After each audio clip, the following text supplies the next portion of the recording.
You must be Chris. Hey, yeah, good to see you. Adam Charles, pleasure to meet you. So, I heard you need a little bit of instruction here, so I wanted to ask you a couple questions. First off, I wanted to ask you, how long have you been playing this game? I've been playing pretty close to all my life. Not really had a lot of formal instruction, just been around the game. Yeah. So you never had like a teacher when you were younger, or a coach, for that matter? No, not really. My father tried to show me a couple things. My godfather's been playing his entire life, so we basically just kind of mimicked the things that they would do. And I've always been kind of quote-unquote student of the game, reading and studying magazines or books.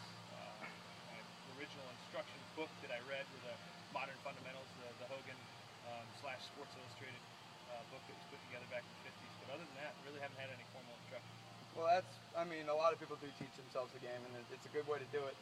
So, but if you have a couple problems, it's a great thing to do to come see a guy like myself or anybody else out there that can help you out with your swing. So, if you have some problems and you just need a second look at it, that's basically one of the greatest things you can do.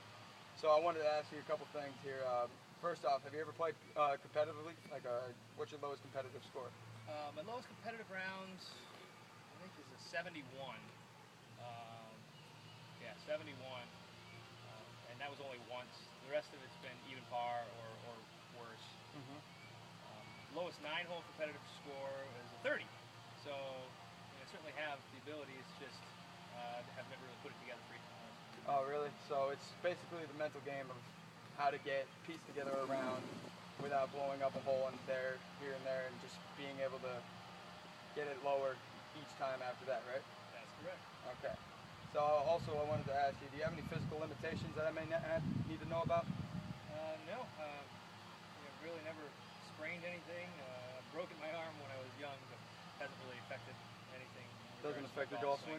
Okay, good. Okay, well, I wanted to ask you one more thing. First thing I want to know, what do you plan to get out of this? Like, what's your shot miss? Like, if you have an actual miss, what's the typical miss that you have? I think that probably the most consistent shot miss that I'll have is going to be a thin golf shot. I think I know the cause of it, but if I were to mishit an iron shot, it's going to be a thin iron shot. Something that just doesn't get up, and maybe would curve left or right based on wherever my club face is. Hit it on a little bit of the lower grooves? Okay, so basically just consistent contact is what you're trying to go for. Yeah, eliminate those few misses that are pre-fucking around and end up blocking me from breaking 7. Okay, absolutely. Well, that's what we're going to work on here in the next couple days, and see if I can get you hitting the ball a little bit better. So, looking forward to it, all right? Me too. All right, good.